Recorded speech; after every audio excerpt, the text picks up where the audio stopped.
Hi everyone, అందరికీ నమస్తే. నేను మిస్ సింధుని. Welcome back to our channel passion and fashion by Sindhu. ఇవాల్టి వీడియోలో సీజన్ స్పెషల్ అయిన నేతి బీరకాయతో రుచికరమైన చట్నీ రెసిపీ ఎలా ప్రిపేర్ చేసుకోవాలో చూపిస్తానండి. యూజువల్లీ కార్తీక మాసంలో నేతి బీరకాయ అనేది మనకి దొరుకుతూ ఉంటుంది.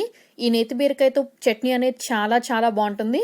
అండ్ ముఖ్యంగా మన హిందూ ట్రెడిషన్లో ఖచ్చితంగా కార్తీక మాసంలో నేతి బీరకాయ చట్నీ అనేది తింటూ ఉంటారు. సో లేట్ చేయకుండా రెసిపీ ప్రిపరేషన్ కోసం ఏమేం చేయాలో చూపిస్తాను, చూసేయండి.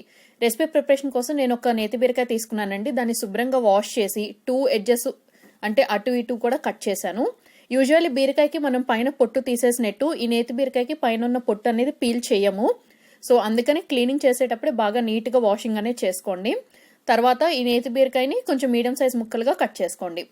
నేతి బీరకాయ సహజంగా చేదు అనేది ఉండదండి. బీరకాయ అంటే మనకి చేదు ఉంటుంది కాబట్టి కట్ చేసేటప్పుడు చెక్ చేసుకోవాలి.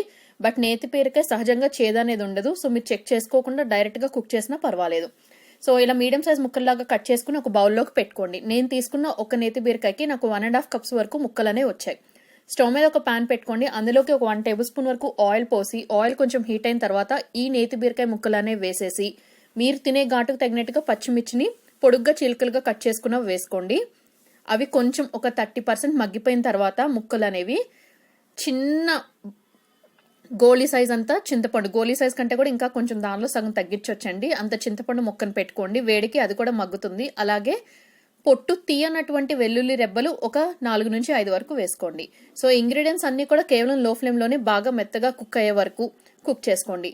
సో వన్స్ కుక్ అయిపోయిన తర్వాత ఫ్లేమ్ అనేది టర్న్ ఆఫ్ చేసి కంప్లీట్ గా నార్మల్ రూమ్ టెంపరేచర్ వచ్చే వరకు వాటిని చల్లారనివ్వండి.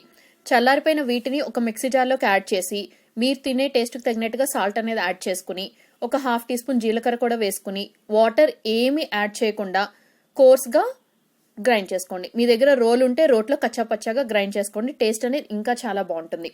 సో ఇప్పుడు ఈ చట్నీని పోపు పెట్టుకుందాం. పోపు కోసం స్టవ్ మీద మరొక పాన్ పెట్టుకోండి. అందులోకి 1 టేబుల్ స్పూన్ వరకు ఆయిల్ పోసి ఆయిల్ హీట్ అయిన తర్వాత జీలకర్ర, ఆవాలు, శనగపప్పు, మినప్పప్పు అన్ని కలిపి 1 టీ స్పూన్ తీసుకున్నానండి. ఎందుకంటే నేను తీసుకున్న బీరకాయకి వచ్చిన చట్నీ క్వాంటిటీ అనేది కొంచెమే కాబట్టి సో పోపు ఇంగ్రీడియంట్స్ కూడా తక్కువే తీసుకున్నాను. ఇప్పుడు ఇందులోకి కొన్ని కరివేపాకులు, ఒక 3 ఎండుమిర్చిని తుంపుకుని వేసుకున్నాను. ఈ పోపుని కేవలం లో ఫ్లేమ్ లోనే బాగా ఫ్రై చేసుకుని ఫ్రై అయిపోయిన ఈ పోపుని చట్నీలోకి వేసి బాగా కలుపుకుని అన్నంలోకి కొద్దిగా నెయ్యి వేసుకుని సర్వ్ చేసుకోండి. సో కార్తీక మాసం స్పెషల్ నేతి బీరకాయ చట్నీ అనేది రెడీ అయిపోయింది. చాలా బాగుంటుంది టేస్ట్ అనేది. తప్పకుండా అందరూ ట్రై చేయండి. రెసిపీ నచ్చితే వీడియోకి ఒక లైక్ ఇవ్వండి. ఫ్రెండ్స్ అండ్ రిలేటివ్స్ కి షేర్ చేయండి. ఛానల్ ని సబ్స్క్రైబ్ చేసుకుని బెల్ ఐకాన్ యాక్టివేట్ చేసుకోండి. Thank you all very much.